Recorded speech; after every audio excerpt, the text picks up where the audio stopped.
Okay. What was really weird to me was how, without any conscious thought, when the actual event happened, I obeyed the daydream that I'd had half an hour earlier coming in with the motorcade. It's always puzzled me. It it's just mysterious to me. My wife says, oh, "I don't think you should tell that story. It sounds weird." But it should. But the other thing that happened to me that day, in the first couple of hours after the shooting, it was this reaction: I can't believe this is happening. What a story! What a story! My heart's pounding. I'm having trouble breathing to calm myself down, and my thoughts, I've likened it to trying to squeeze toothpaste out of a tube when the toothpaste has got hardened. And I was doing a lot of ad-libbing on the phone. And for once, I told the story of the story, because it was there and I was on. The communications were so crude that they were patched into the NBC flash studio in New York. And Huntley was in there and Frank McGee, and they couldn't patch through the payphone from Dallas on the air in New York. So they tried. There's a picture. There's television. They show it every now and then on A&E or somewhere. There's a picture of Huntley trying to hold a microphone to the phone receiver on which I'm talking. That's And right. eventually McGee said, "Look, this isn't working. Why don't you just dictate, tell me a sentence and I'll repeat it?" And that's what I did, which gave me time to think a bit more. And it was much more like being a wire service reporter. And it gave me time to get my thoughts in order. But so then that night, I went back to Fort Worth, expecting to do a piece for the Huntley Brinkley show. The big deal, the news. It had gone to half an hour that couple of months before that fall, as Cronkite's news had, and it was a big deal. And I was the NBC correspondent covering the story. And I called up the NBC, the producer of the Huntley Brinkley show. His name was Irwin Sofchick, and I said, "Well, Irwin, I'm back at Fort Worth and ready to do a piece." And he said, "Well, actually, we've got a piece for the show tonight because Charlie Murphy was there, and what he meant was that they had rushed back raw footage, 100-foot roll from a Filmo, no sound, taken by the NBC cameraman David Wiegman in the pool car and spraying all over the place after the shots were fired. In fact, including a shot of me running up the hill, which I've seen. Anyway, and Murphy is sitting in Fort Worth, and when they ran out on the air, he kind of ad-libbed a commentary over it, and they were going to use that as the piece from Dallas. And Sofchick said, "Why don't you do a piece on Jackie's Day?" And I lost it. That was the first time I really lost it. And I swore at him, "What the fucking hell do you think you're doing? I'm the NBC White House correspondent on this thing, and you're not going to give me..." And I could hear him turning aside and saying, "I think MacNeil's lost his cool," all this stuff. But all the emotion came out. But I did what I was told. And later that day, I did on the Huntley Brinkley show, I did a piece on Jackie Kennedy. And then later on a special that evening, I told more of what I knew. Then the next day, I said to myself, "Fuck them. I'm going to do what I want to do." And I grabbed a crew, and I went off, and I started at Oswald's home in Irving. And then I went to his rooming house in Dallas, and I talked to his landlady, and I went into his room, and I shot all this stuff where the Secret Service had just been. And I followed every movement of his and talked to all the witnesses. I had 2 or 3 witnesses to him shooting Tippett, and right through to the shoe store where he hid, to the movie theater where he went in. I talked to the person who sold him the ticket, the ushers inside the theater, and I had about a half-hour film. Well, nobody does half-hour films for network television. But I said to them, "You're going to need this." And they said, "Come back and do something for the special, do a hard news thing." And I said, "You're going to need this, and I'm going to go back to Fort Worth and I'm going to edit it." And I went, because I love making film. I went back to Fort Worth and I edited the bloody thing. And I was still doing it on Sunday when Oswald got shot. And they called me up and said, get back to Dallas immediately and report on Oswald. And I said, but I'm cutting this film and you're going to need it. And they said, go to Dallas. So I went back to Parkland Hospital, went to the press conference about Oswald dying, and then got in the car and drove back to Fort Worth and continued editing my film. Well, the film did get on the air. And it got on the air just after a press conference by Henry Wade, the district attorney. And we had more evidence in our film, more eyewitnesses, everything, than he had in his thing. And they ran it about 20 minutes. And which film incidentally has disappeared. I was going to ask you about that. This kind of stuff, I don't know. You know, it's one of the great sort of, I don't know what the word is, carelessnesses of the networks was not realizing what vessels of history they really were at crucial times. Some of the stuff is kept, but a lot of it has disappeared.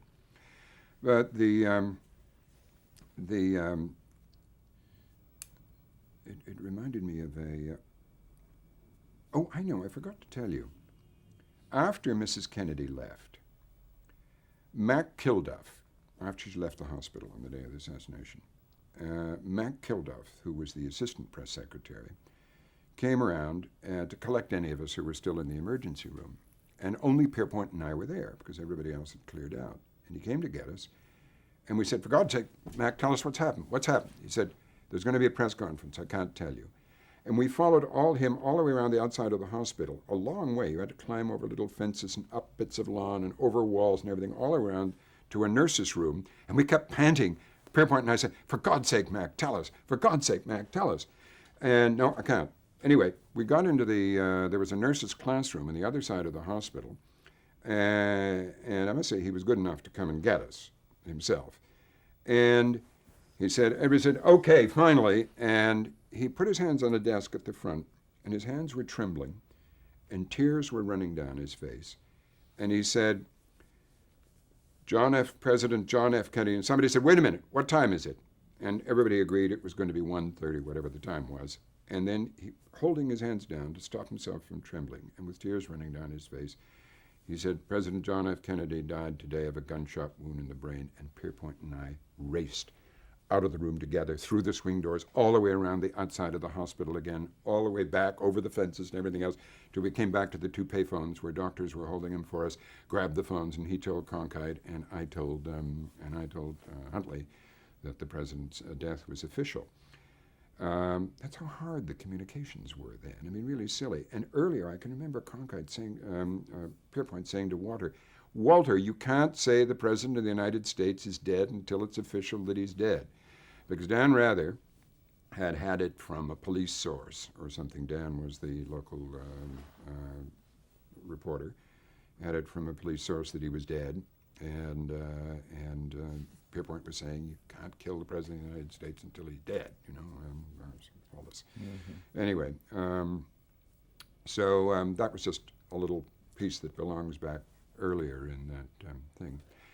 Well, Anyway, let me ask you one quick thing about Pierpoint, about Bob Pierpoint. I mean, this was all in a spirit of competition, but it sounds like you were all step by step together too. I mean, well, we were, and we liked each other a lot. We played tennis together, and there was only one time when the competition between us got fierce, and that was during the, I'm skipping forward now a year, at a couple of the primary elections in 1964, CBS developed the habit of the correspondent would carry a pair of earphones, and at a cue from New York, he would put the earphones on the candidate and say, Walter Cronkite wants to talk to you.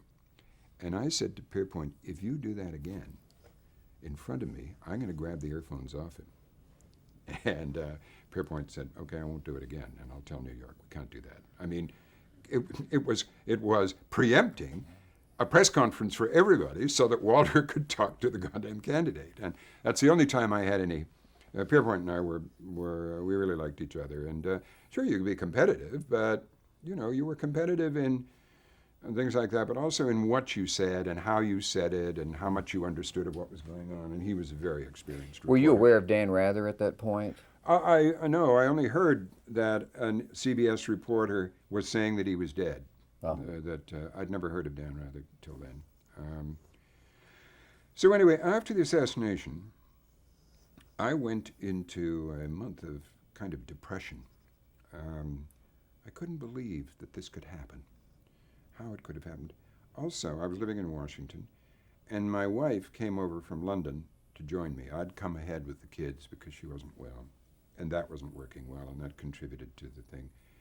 But I stayed at home reading Maigret novels, who's one of my idols, Georges Simenon novels about the French detective inspector Maigret, and writing notes to myself and wondering why everybody was so chirpy about the system continuing and the system really works and the continuity goes on and the democracy is safe and everything. And I was saying to myself, the democracy is safe and this has happened. I mean, what in this society bred this event? What could have got into the mind of this Oswald or whoever was with him, if anybody was with him? Anyway, then all the conspiracy theories begin to emerge, and an industry emerges. While I was still in Dallas, a paperback book publisher called me 2 or 3 days after the assassination and said, how would I like to write a quickie book on the assassination? And I said to him, how could anybody want to try and make money out of this? Naive kid, still shocked. But I'd forgotten one incident. Apart from blowing up at Irwin Safchek the night of the assassination, I was so busy doing my stuff the next day, I didn't really feel anything. And then the day of the funeral, we set up our camera on the grassy knoll where people were coming to lay flowers and to leave little notes and then to stare at them. It was the beginning of what has become now an international habit, and very small in those days. But people from Dallas were slowing down their cars and getting out and coming over to look at these things. And we were on top of the parapet filming them. Some of them with their hair in curlers, chewing gum, to show you the network culture of the time. I later did a radio commentary on how hard it is to show grief in the face of somebody who's chewing gum with their hair in curlers. And NBC said, the producer said, I don't think we can use that because Wrigley's is one of the sponsors.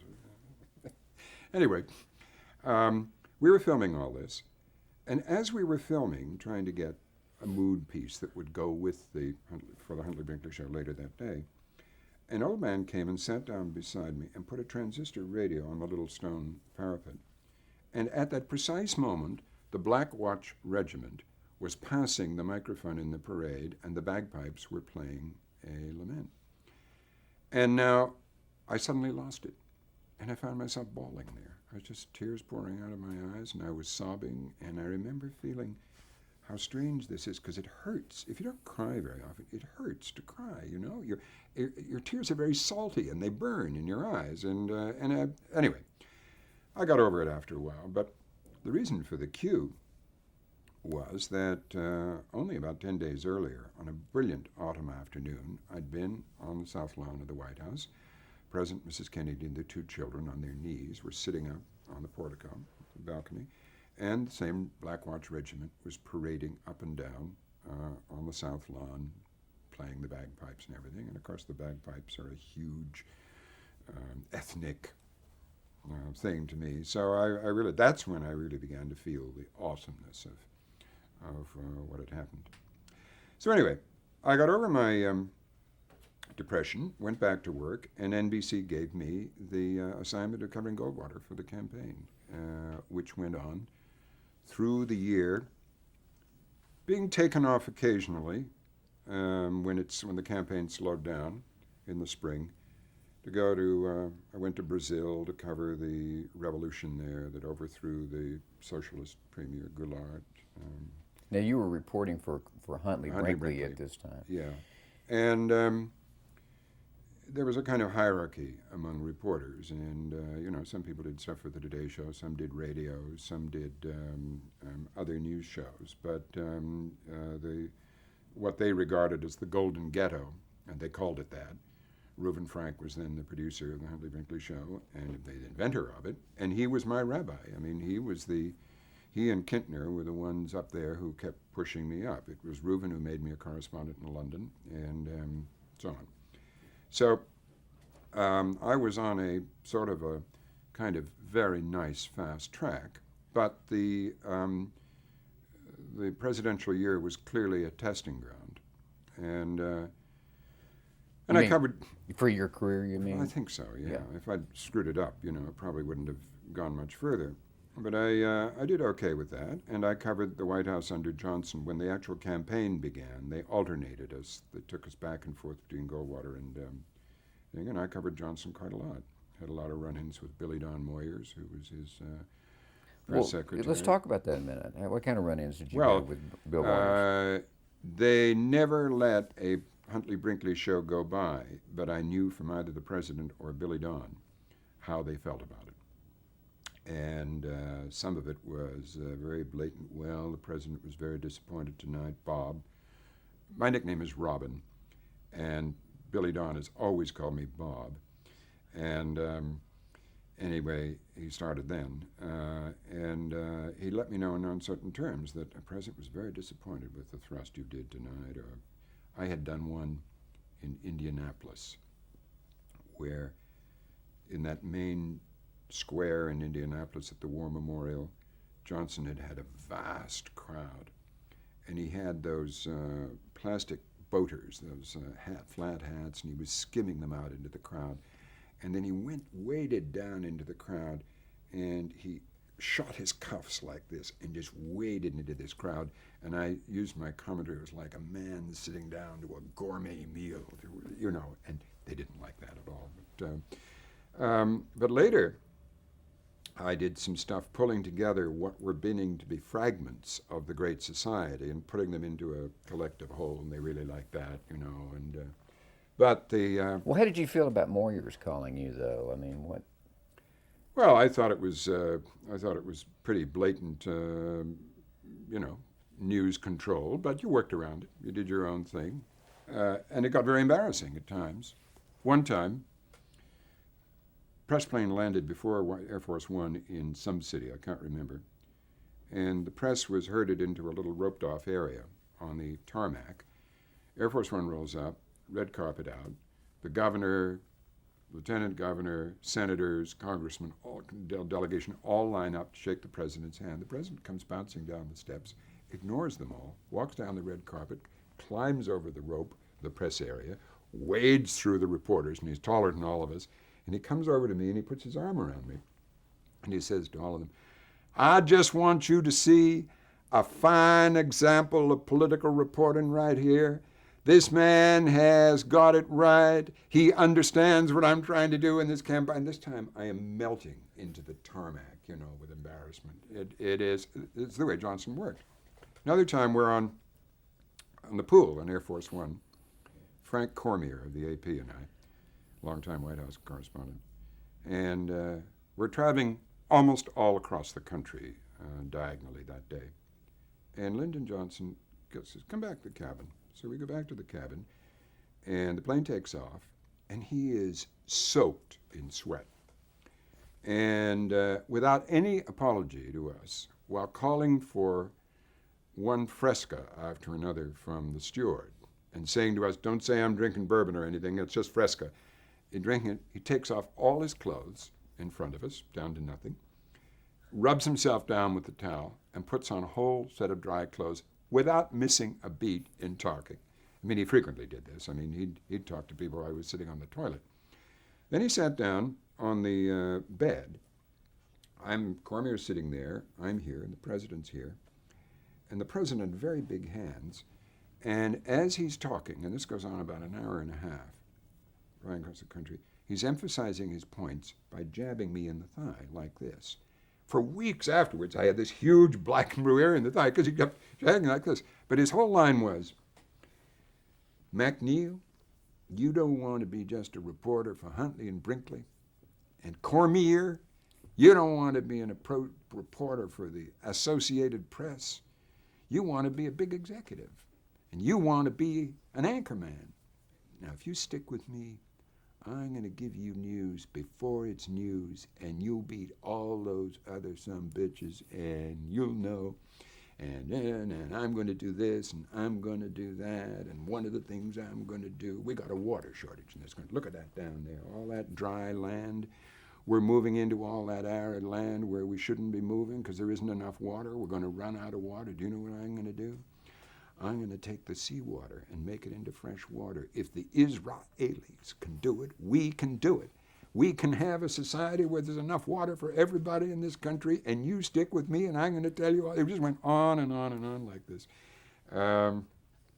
He was blatant. That's the period when I would go to the White House on the weekends when they were back in Washington, and he'd have these briefings. He never stopped. He never let anybody alone. You know, he'd call them at 6 in the morning or whatever. I mean, I don't mean just me, but I mean reporters or congressmen or arms to twist, governors, whatever he wanted. It never stopped. I don't think anybody ever expended more energy on the presidency than he did. But I was there one time. We were having a press briefing in the Oval Office, and Lady Bird is sitting there. It's a Saturday afternoon, nice autumn afternoon. She's alternately looking out the window with a nice smile on her face and then turning back. And every time Johnson would say something raunchy, which was frequently, you'd look up at Lady Bird, and she mysteriously had turned away and was looking out the window. Then when his tongue became civil again, she'd be turning back and smiling and looking at him. And that's when I heard him say for the first time, if you got those Vietnamese he didn't say by the balls, he said by the short and curlies, my hearts and minds will follow.